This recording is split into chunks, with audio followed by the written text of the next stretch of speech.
जिस शक्ति को आप इस्तेमाल कर रहे हैं उसको रिफिल कर लेते हैं। हाँ, मॉडर्न बीमारी एक और है जिसे हम टेंशन कहते हैं। टेंशन, मुझे टेंशन आ गया। पहले किसी को टेंशन नहीं आता, सबको टेंशन आना ही हुआ कि आप निकले पुरानी दिल्ली से माता जी प्रोग्राम में जाने का, आप 6:30 पहुंचना ही चाहिए, पहले सीट पे बैठना ही चाहिए। देर से जाएंगे कोई हर्ज नहीं, देर से भी आए तो वो समय आपका आने का था, आ गए, कोई बात।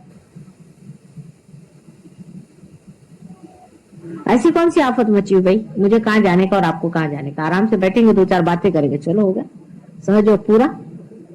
कौन सी आफत मचाने की चीज है, कोई। इतने सरल सहज आराम से बैठिए, वैसे ही आपको सहयोग प्राप्त होगा। मैं देखती हूँ कि सहज योग में भी लोग इसका प्लानिंग करते हैं। जाती हंसी। अगर आप ये कहें कि 2 दिन बाद यहाँ पर फल लगेगा तो मैं मान जाऊं। 2 दिन बाद 5:06 पे यहाँ पे फल लगेगा इस फूल में, ये अगर आप कह दें और करके दिखा दें तो मैं आपकी बात मान जाऊं। और जो लोग जितना प्लानिंग करके यहाँ पर आते हैं उतने उनकी कुंडली नहीं जागृत होती। सहज समाधि लाभ, सहज लगती है। सहज माने बिल्कुल साधारण तरीके, ऐसे ही जो लोग होते हैं उनको मिलती। अभी काहे मारो धाड़ किए हो भाई, ऐसी कौन सी आफत आ गई। अभी मुंबई में एक प्रोग्राम हो रहा था, तो एक साहब ने कहा कि चलो भाई म्यूजिक चल रहा है, माता जी थोड़ा म्यूजिक करने में कहा कर दो भाई, म्यूजिक पर हम बैठेंगे आराम से, हमारे तो वाइब्रेशन चलते ही रहते हैं, आप रिसीव करते रहिए। तो उन्होंने जरा सा लंबा चौड़ा कर दिया जरा म्यूजिक, तो लोग जरा कहने आप जल्दी खत्म करो जल्दी खत्म करो। तो मैंने कहा भाई क्या आपको मेरा लेक्चर सुनने का है। और मेरी तो आज तबीयत नहीं लेक्चर देने की। अपन तो तबीयत से चलते टेम्परामेंटल आदमी, तो भाई आज तो कोई तबीयत हो नहीं रही, जरा म्यूजिक ही सुनने दो और तुम भी सुनो मेरे साथ। आराम से क्यों नहीं सुनते, थोड़ा देर अच्छा म्यूजिक हो रहा, क्यों नहीं सुन रहे भाई, सुनो। ऐसी कौन सी आफत आई, मेरे तो चल ही रहे वाइब्रेशन। मैं चाहे भाषण दूं चाहे नहीं दूं, वो तो चल ही रहे, हर समय कार्यान्वित है, एक क्षण भी नहीं रुकता। अभी लेक्चर ही भी क्या रखा हुआ मेरी समझ में आया। तब शांति से बैठे, मैंने कहा अच्छा वाला म्यूजिक चल रहा है, बीच में आप क्यों चिल्ला रहे। हम लोगों को आदतें पड़ गई हैं, ये आदतें छूटती नहीं। आराम से 5 मिनट बैठ करके हम लोग किसी से कभी बात नहीं करते। कोई अगर अपने यहाँ दोस्त आया तो कहेंगे चल भाई तेरे को खाना खिलाओ, बीवी घर के अंदर खाना बनाएगी, आप बैठे हो वहां पे पॉलिटिक्स झाड़ेंगे, कुछ होगा जो भी हो, नहीं तो टीवी लगा लेंगे, सब लोग टीवी देख रहे हैं। अरे भाई आपस में कुछ आदान प्रदान करो, कुछ बातचीत करो। आपने बुलाया है दोस्त को, आप टीवी लगा कर बैठे, आपस में अनजाने ही आप चले जाते। ये फिर दोस्ती नहीं होती।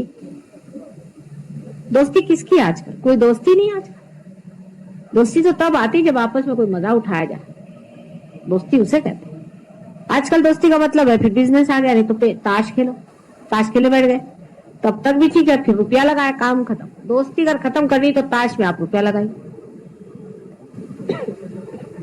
जिसने कोई ताश में रुपया लगा लिया वो काम खत्म, ये बात होती। अब हमने ये कहा कि आप बैलेंस में रहिए। बैलेंस में रहने का तरीका ये, जरा से हल्के होइए, जरा भागा दौड़ी कम करिए, जरा बैठिए, जरा देखिए, मजा देखिए।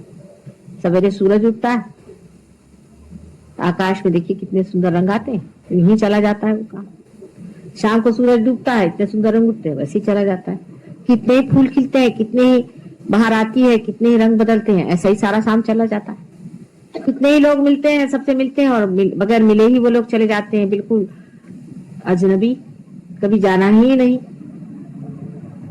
कोई मरता है तो चलो भाई उसके लिए फूल बेच दिए, हो गया काम खत्म। अब जहां सबसे ज्यादा रजोगुण हो गया वहां तो यह हालत है कि कोई मरता है, बाप भी मरता है तो पेपर में आ जाता है भाई मर गए, तो बाप पहले से पैसे दे जाते हैं, मैं मर जाऊंगा तो मेरे एक सूट सिला देना नया, मेरे को पहना देना। और वहां लिखा जाता है कि फलानी तारीख को आप आके देख लीजिए उनकी बॉडी, तो दिखा देती कि भाई देखो इनको सूट सिला दिया, अब ये मर गए। और सब लोग आते हैं, उसमें एक एक फूल चढ़ा दिया, जो भी हो चले गए अपने घर को। ये वहां हालत, कोई आदान प्रदान नहीं, कोई दोस्ती नहीं, कोई फ्रेंडशिप नहीं, कोई पहचान नहीं, कुछ नहीं, आए वैसे चले। नानी के घर आप जाइए वहां पर तो नानी कहेगी कि पहले तू मेरे टेलीफोन के 2 पैसे दे, तब तू घर में पैर रख। तुमने उस दिन टेलीफोन किया था, उसके 2 पैसे नहीं देते, पहले वो 2 पैसे दे। सारी चीज यही हो गई। इस तरह के आर्टिफिशियल जीवन में भी इम्बैलेंस आ जाता है, क्योंकि आर्टिफिशियलिटी के साथ रहना पड़ता है। किसी के घर जाइए, साहब खाने पे बुलाते हैं 8 बजे के घर 8:30 बजे हो गए तो माँ चीखना शुरू कर दिया कि अपने घर खाने को नहीं मिलता है साहब, देर हो गई तो कौन आफत आ गई, आ गए 8:30 आए चाहे 9 बजे आ गए, क्या हो, आओ बैठो आराम करो। पंक्चुअलिटी चाहिए, पंक्चुअलिटी काहे की नहीं चाहिए इतनी ज्यादा, जरूरत से ज्यादा करने पंक्चुअलिटी जरूरत है। हाँ, पंक्चुअलिटी एक ही चीज में होनी चाहिए कि अपने अंदर जो परमात्मा का कॉल है उसकी और पंक्चुअलिटी होनी चाहिए। इस वक्त परमात्मा ने हमें याद किया है, फौरन ध्यान में चले जाओ, वाइब्रेशंस आ रहे हैं, फौरन ध्यान में चले जाओ। उस मामले में नहीं है पंक्चुअलिटी हमारे अंदर। इससे क्या होगा, पंक्चुअलिटी से हुआ क्या, जिन देशों ने बहुत पंक्चुअलिटी रखी उन्होंने क्या अचीव किया, यही सुसाइड, पंक्चुअलिटी से वो लोग सुसाइड करते, सुसाइड का भी टाइम लिखते। हमारे यहाँ पंक्चुअलिटी पहले होती थी वो इस तरह से कि हम लोग पंचांग देख करके पंक्चुअलिटी बनाते थे, ये मुहूर्त अच्छा है, इस मुहूर्त पे ये कार्य करने से अच्छा, ठीक है। उसमें तो कुछ तो आपने कंसल्ट किया सुपीरियर पावर्स को, परमात्मा के कुछ लेन देन को कंसल्ट किया, लेकिन ये जो बिल्कुल ही हमारी दैनंदिन इस तरह की जो पंक्चुअलिटी और जिस तरह का हम लोगों का बिल्कुल यांत्रिक जीवन हो गया है, जीवन से आप लोग ऊब जाएंगे, परेशान हो जाएंगे, घबरा जाएंगे। वही सवेरे उठना, वही दाढ़ी बनाना, वही मुंह धोना, वही दफ्तर जाना, वही फिर वही घर पे आना, फिर वही बातें, फिर आप लोग घबरा जाएंगे। और घबराहट से फिर शुरू क्या होगा, वही चीज जो वहां हो रही है, गांजा और क्या LSD, और उससे भी नहीं तो हमेशा बेहोश रहना, मतलब पलायनवाद, भागो, इस दुनिया में जीने की क्या जरूरत है। जब मनुष्य जीवन में बोर हो जाता है तभी वो इन पलायनवादी जीवन को खोजता है। मनुष्य बोर इसलिए होता है क्योंकि वो अपने को जानता नहीं, जब अपने को जानता है तो मस्ती चढ़ती उसको, क्योंकि आप अपने अंदर इस कदर सुंदर, इतने व्यवस्थित, इतने मधुर हैं कि आपको फिर कोई जरूरत नहीं किसी की, आप अपने साथ बैठे रहते हैं। बड़ा मजा आता है जब आप अकेले होते हैं, तब सबसे अच्छे रहते हैं आप, बड़ा मजा आता है, अपने ही जीवन को देखते रहते हैं, अपने ही अंदर अपने ही स्वर्ग को देखते रहते हैं। हाँ, जब दूसरों से मिलते हैं तब ये लगता है कि मैं भी ये स्वर्ग जागे, ये भी हमारे साथ इस स्वर्ग में हमारे साथी हो। जैसे दो शराबी बैठ जाते हैं तब उन्हें मजा आता है, अकेला कोई पीता नहीं, इस तरह का एक खुमार जिंदगी भर चढ़ा रहता है। ऐसी बादशाहत जब पानी हो तो पहले कुछ बादशाहत अंदर भी आनी पड़ती है। सबसे पहले अपने अंदर बैलेंस लाना पड़ता है, और ये धर्म से होता है। धर्म का मतलब कभी भी हिंदू मुसलमान से मेरा नहीं होना है, आप समझ सकते हैं इस चीज को। कभी भी मैं इस तरह के बाह्य छोटे छोटे घरौंदों में विश्वास नहीं करती, न ही मैं घिरावों को विश्वास करती हूँ जो बिल्कुल ही मनुष्य के बनाए हैं, बिल्कुल ही बेकार के होते। इन सब चीजों को तोड़ फोड़ करके ही सहयोग बन पाए। लेकिन धर्म का मतलब यह है कि हमारे अंदर जो सस्टेनेंस पावर है, हमारे जो अंदर जो बसी हुई इनेक धर्म है, हमारे एक एक अंग प्रत्यंग में जो बनाया गया है, उसको जागरूक रखना चाहिए। इसके बारे में मैंने आपसे कल बताया था, अनेक धर्म है, उसमें से एक आपको आश्चर्य होगा कि सबसे बड़ा धर्म यह है कि सर्वधर्म समानत्व। गांधी जी ने कहा था सर्वधर्म समानत्व, नत्व मीन्स उसका तत्व एक है, समझ लेना चाहिए। पेड़ के अंदर बहने वाली शक्ति हर जगह जाती है, मूल में जाती है, उसके बार्क में जाती है, उसके पत्तों में जाती है, उसके फूलों में जाती है, और फिर वो लौट करके वापस चली आती है, वो कहीं भी लिपटती नहीं। इसी तरह का निर्वाज, इसी तरह से अलग रहने वाला जो प्रेम है और जो शक्ति है,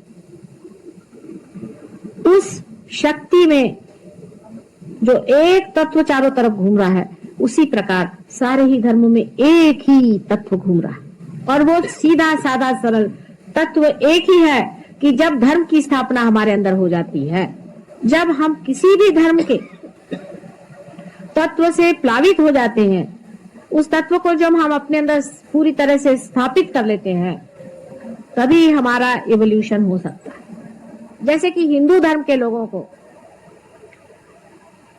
एक ही तत्व सीखना चाहिए, इस सब के अंदर एक ही आत्मा का वास है, और जाति पाति आदि चीजें ये जन्म से नहीं होती, ये कर्म से होती। यही तत्व हिंदू धर्म का है, और इसमें दूसरा कोई सा भी तत्व नहीं खोजना है।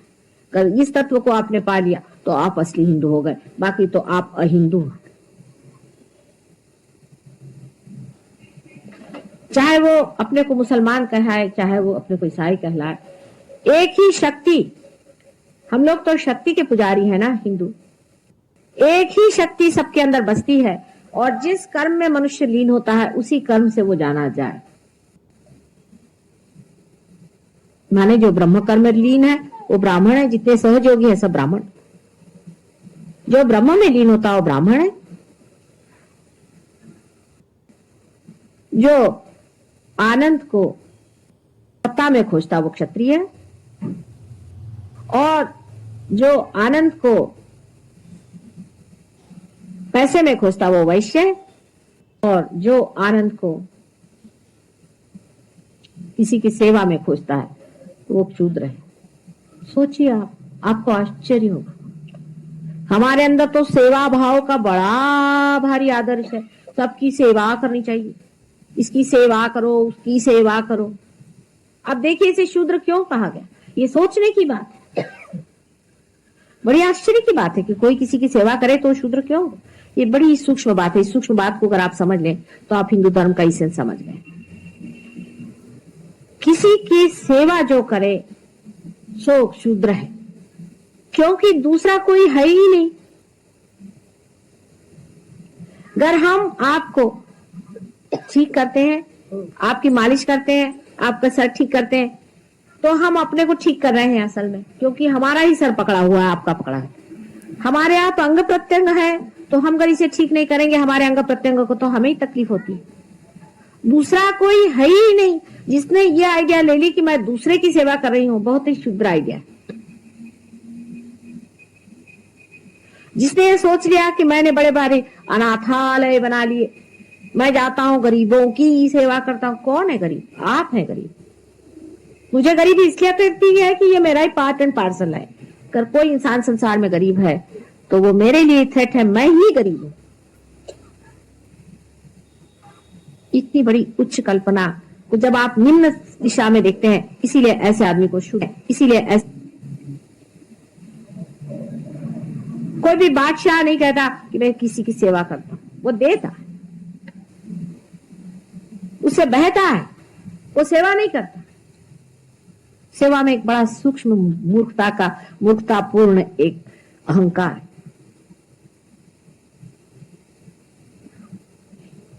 किस पे उपकार आप करने जा रहे हैं? ये सब आपके अंग प्रत्यंग शरीर में है, और इसीलिए सहयोग में जब आप कलेक्टिव कॉन्शियसनेस में आ जाते हैं तो आपको आश्चर्य होता है कि किसी की विशुद्धि चक्र में पकड़ है, अगर कोई बीमार है तो आपका भी पकड़ता है। आप कहते माँ इसका विशुद्धि पकड़ रहा है, जल्दी छुड़ाओ, क्योंकि आपसे रहा नहीं जाता है, वो आपका अंग प्रत्यंग बन जाता है। और आप कहते नहीं माँ देखो इसका पकड़ रहा है, मतलब ये कि आपका खुद पकड़ रहा है। देखिए आप कितने एकाकार हो जाते हैं उससे। ये सिर्फ लेक्चर की बात नहीं होती कि हाँ सब धर्म एक है, हिंदू मुसलमान पारसी ईसाई सिख सब एक है, ये कहने की बात नहीं होती, वो होता ही है। कोई भी आदमी आपके सामने, आप कहेंगे माँ देखिए इसका ये पकड़ रहा है, और आपकी उंगली में पकड़ रहा है, पकड़ आपकी उंगली रही है, आप कह रहे इसका पकड़ रहा है। जैसे आपने अपनी उंगली ठीक कर ली, वो भी ठीक हो गया, आप भी ठीक हो गए। ये बड़ी सूक्ष्म से सूक्ष्म बात, इसकी सूक्ष्मता को वही पकड़ सकता है जिसमें सूक्ष्म बुद्धि है। इसलिए जो आदमी ऐसा कहता कि मैं बड़ा संसार में उपकार करता हूँ, और मैं बड़ी मिठाइयां बांटता हूँ, और मैंने लंगर खोल रखे हैं, वो महामूर्ख और शूद्र है। किसी पे भी उपकार करने का मनुष्य को कोई अधिकार नहीं। उपकार तो एक ही करता है, परमात्मा, और वो भी अपने ही ऊपर उपकार कर रहा है, किसी दूसरे पे नहीं। जब वो अपने से नाराज हो जाता है तो तहस नहस कर देता है, जब अपने से प्रसन्न होता है तो सब ठीक ठाक कर देता है, और जब किसी पे उपकार करना होता है तो वो सारे संसार को उबार देता है। क्योंकि संसार भी परमात्मा ही है, विराट के अंग प्रत्यंग में सारा संसार है। जैसे समझ लीजिए कि अगर ये लाइट है परमात्मा की, और उसके सामने अगर विराट का चित्र है, तो इससे जो प्रोजेक्शन बाहर आ रहा है स्क्रीन पे, वही सारा संसार है।